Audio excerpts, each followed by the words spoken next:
In this video, I'm going to be covering everything you need to know for maintenancing for our Ultimaker S3s as well as the Ultimaker S5. Because of the same model of printer, the same things can be applied to both. The only difference is that the Ultimaker S5 has a bigger print bed. That difference will be covered in the video I make about the Cura slicer settings and how to adjust your settings per printer. But for the time being, we're just going to look at the Ultimakers. I'm going to be using the Ultimaker S3 for this demonstration, but the same things can be applied to the Ultimaker S5. Okay, so first, we're going to talk about everything on the screen. When a print is finished, there will be the confirm removal button that you click, and it sets it up for another print. This is the maintenance screen, where you can select the filament, the print cores, and the build plate, and you can change temperatures by going to the three little dots in the corner. If you're changing filament, you would do it from here using the unload or change buttons. Now, just knowing and letting the machine walk you through the steps isn't going to get you all the way there. This here is the back of the machine, where you're going to have your two spools of filament here. They have to be 1.75 millimeter diameter spools. And you're going to have your two extruders here and here. These here on the outside are tensioning levers. When they're flicked up, you should be able to pull the filament in and out. Use this when you're unloading or loading filament.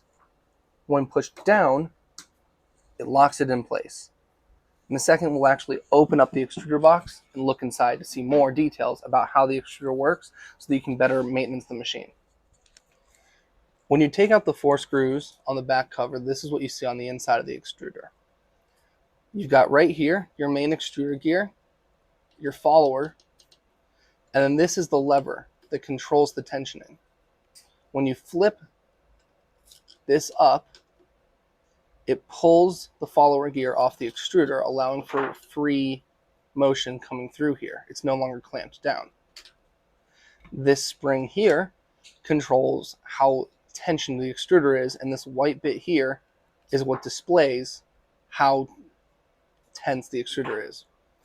Normally, this screw is beneath this covering here and is accessible through a hole in the top like that. When you take the cover off, the screw is likely to pop out. Make sure that when you put the cover back on, that the screw is down and inside its housing. The easiest way to do this is to tighten down the screw and lower its height back in to that housing as such. However, when you put the cover back on, make sure you retighten the extruder by loosening the screw, pushing the spring down, and tightening the extruder. The only other thing you have to watch out for is this, which is the Bowden tube cover and the clamp here. This just needs to make sure it's still in that slot when it goes in. It's just kind of difficult sometimes to make sure it gets positioned correctly. Now, normally there's also a metal ring here. It looks like it's not, we can't find the metal ring for this printer, but normally you would see a metal ring that goes right here as well. Okay, now I'm going to walk you through the whole process of changing filament in the Ultimaker. The process is the same for the S3 or the S5, which we have up here. So you first go over here and select the filament you want to change. I'll select the PLA. And I'm going to click change filament so it walks you through the whole process on screen.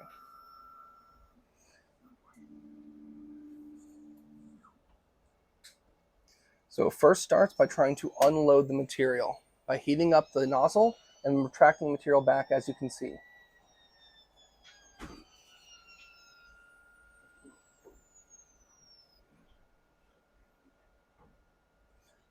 Okay, so now it tells you to remove the existing spool.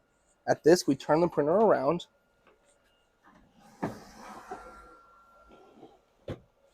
to access the spool on the back. In this case, I'm going to release the tension and pull out the filament, but I am going to use the same spool, so we're not going to change the spool. But if you were going to, you simply remove this piece to take off both spools to get to the back one, or only the one spool in the front.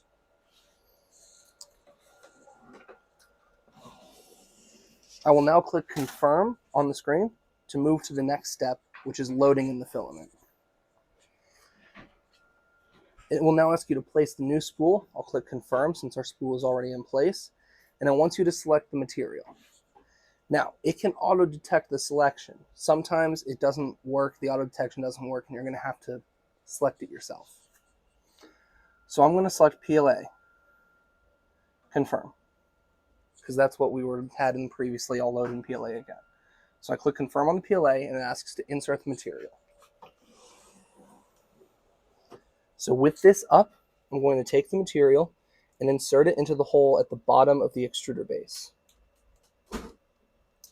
Now you should be able to push it through and into there. I'm now going to clamp down the extruder again to put the tension back on it so that it can push the filament up into the nozzle. Make sure that your lines for the filament are nice and tight and that nothing's all tangled up. This will help it to extrude the filament quickest way possible.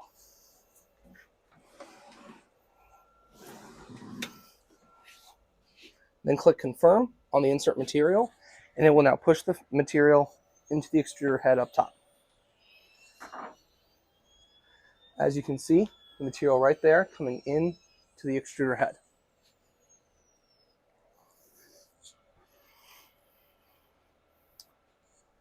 And once you see the material come out of the extruder here, you can click confirm on material extruder to confirm to the printer that it is extruding the material. And now the only last step is to make sure that your tension on the back at the extruder is set correctly. We try to keep the white dot in the middle of the channel for about neutral level of extrusion tension. Okay, that should be everything you need to know to be able to maintenance the Ultimaker S3 and the S5 that is up here a little bit off camera. Later on, we're going to be talking about the most common types of print failures, which will include the material failure on the S3s. That's very common, especially with under extrusion. It's actually shown right here, but we'll get into that in a different video that I will link in this one.